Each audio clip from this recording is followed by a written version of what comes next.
All right, and what else are we covering tonight? Tech support ideas of what you believe that you should not be doing when you ask, when you call tech support. Okay, well that's something I'm covering. Everyone, if you ever call tech support, there's kind of a list of do's and don'ts that you do when you call in. Obviously, I'm guilty of a lot of these because I have Time Warner Cable and they have the shittiest customer service known to mankind. But in general, if you're contacting your normal internet provider, your electric provider, your phone provider, anybody that has tech support on the other line, there's kind of a list of rules that you want to follow. This is definitely in regards if you get American tech support, because if you're getting American tech support, you need to realize that you have it good already, because most of the time you're gonna get sent over to India and shit like that. And so just count your blessings that you're even talking to an American. So, all right. So I'm going off crack.com's website. Me and Dan had seen this a few months ago when we were working together, and it's pretty much completely right. Number 5, let's see. The concept that the customer is always right. Wrong. You're never right. Okay. You're pretty much always wrong.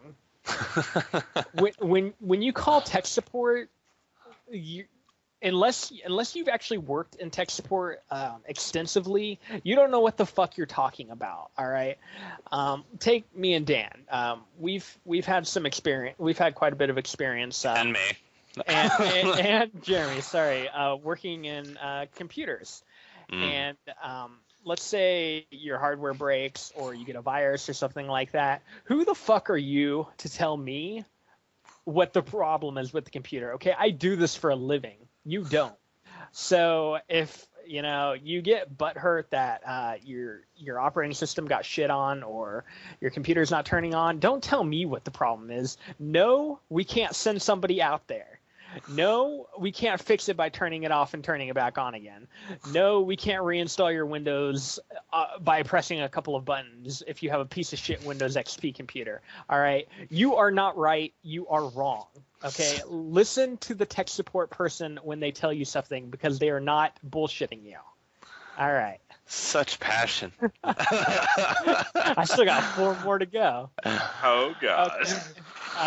The idea that customer service doesn't care about helping you, generally, that may or may not be right. That depends on how you treat us, and we'll get to that later. On the other 3, generally, if you're talking to an American, Cracked made a good point. The tech support person probably hates the company that they're working for just as much as you hate them as a customer. So if you have a problem and you're not a complete dick about it, chances are that tech is going to go out of their way to help you. Like, say for an example, I work for an internet provider, and you call in. Who am I going to help and go out of my way?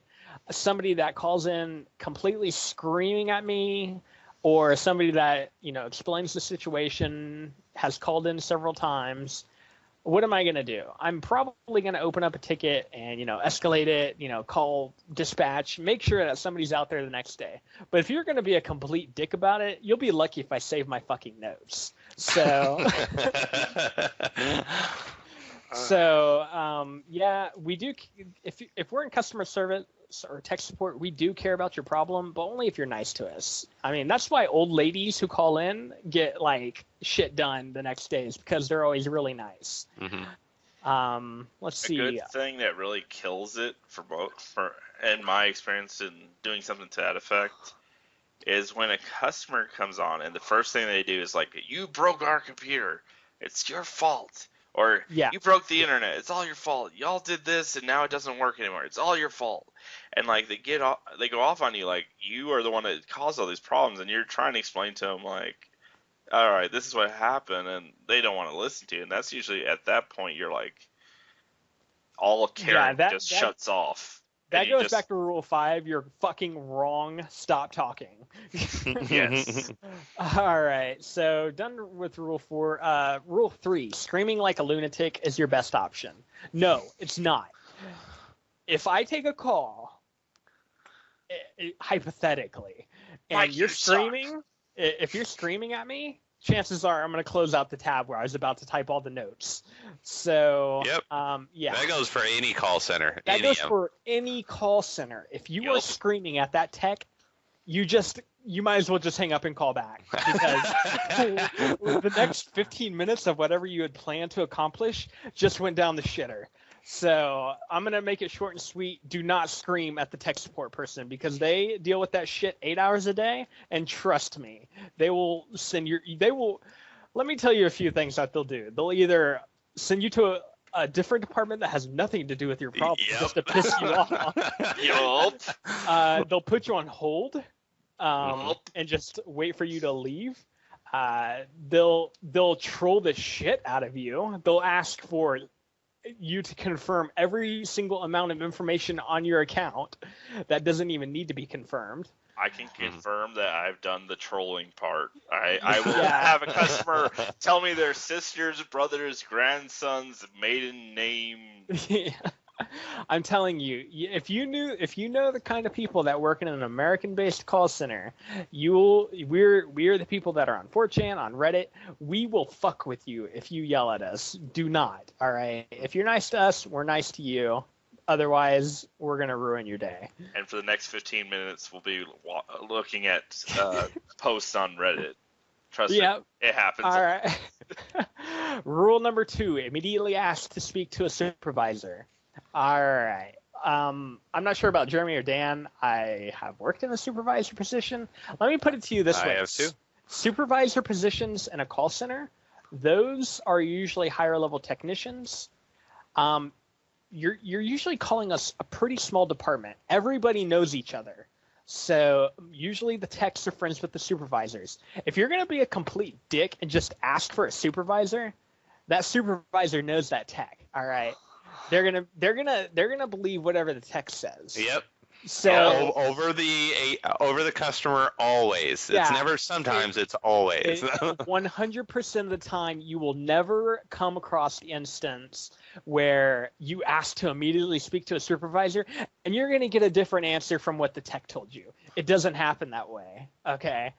The supervisor is what's going to happen is they're going to get a quick post of what's happened, what the tech has told you, and they're just going to reiterate it to you. And probably you're going to be the typical dumbass to be like, oh, okay. Well, since the supervisor fucking told me, it must be right.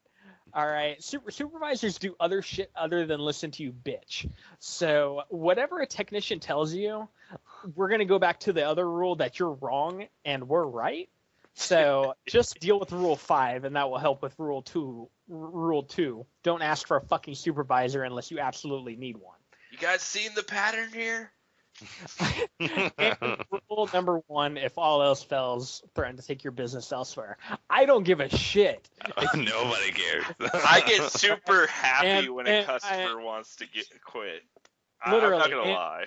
And if you tell me that you pay my paycheck, I'm probably gonna fall back to one of the other 4 rules and transfer you to some random because 1, I get paid whether you're a fucking customer or not. There's 2 million other people. All right, I don't have to take your bullshit. And 2, if you want to take your business elsewhere, fucking do it. I'm looking at your notes right here, and you've called 40 other times and told us the exact same thing. Trust me, if you're going to take your business elsewhere, you would have fucking done it by now. So that's my top 5 rants of I want to say things not to do when you call tech support. I swear to God, if you follow these rules, you will have shit fixed. I want to say one more thing about your number 1. I have gotten I'll have a customer that every time they're like, I'm going to cancel. I'm like, well, you realize you're going to have to pay the fees to cancel this service. Then you're going to have to pay the fees to sign up for the new service. And then they'll have to come out and install your services. So you're paying more for basically transferring services instead of just continuing with your service. That automatically leads to the, well, let me talk to your supervisor. And at that point, I'm like, Yeah, and what I would add is don't keep talking. The more you're talking, the more we know that you're going to want something that is just never going to happen. If you're just simple to the point, we'll try everything we can to help you. But as soon as you just start going off topic about how you're a long time customer, blah blah freaking blah, I want a credit. yeah, then it literally goes one ear and out the other, and no matter how much of an emphasis on the story you're going to add, it's still going to be the exact same solution. Nothing changes. And then we go back to Reddit again. Really, just tell it. Yeah, like just to sum it up, tell us your problem. If you've called in a lot, I mean, obviously tell us. We don't want to hear too much about it. We don't want to hear about how you've spent all day with it. I don't give a shit, okay? I don't care how long you spent on this. If you're nice to me, I can get it fixed right now, is the point. But I want it fixed like 10 days ago. Yeah, you need to just moral of the story, be nice to your tech support people, and you will be amazed at what they can accomplish, okay? Mm-hmm. All right. So, are we covering any other topics tonight? Yeah, just real quick for those that are as broke as we all are, there is a piece that I managed to find on www.chinavision.com. There's actually a device that is 4 gigabyte portable video glasses with AV function. And it's essentially VR glasses in a nutshell. So if you want them, they're exactly, get this, $169.22. I don't think you can go any cheaper than that. It provides 4 gigabytes of internal memory. There is a external slot where you can actually go up to 32 gigabytes. It is suitable for playing video games, watching movies, listening to music, browsing photos, reading ebooks, and so like if you want to have a hookup to your computer, go right at it. If you want to like watch it on the go, hey, go right at it. This one also has 720 picture, which hey, it's not bad, but hey, it's only $169. You really can't bitch. And the display is 72 inches with the 16 and 9 virtual display. So I mean, if you are really wanting to get something really nice but don't really have the money, again, go to ChinaVision.com. It's 4 gigabyte portable video glasses with AV function is the exact title, and that would be able to set you up. All right. And anything else for tonight? And with that, I think Turdface is about to take us out. All right. Well, again, we do appreciate you guys for joining in. Again, it's myself with Mike and Daniel, and we're going to be signing off. And I'll see you guys soon. Yeah. Bye, bitch.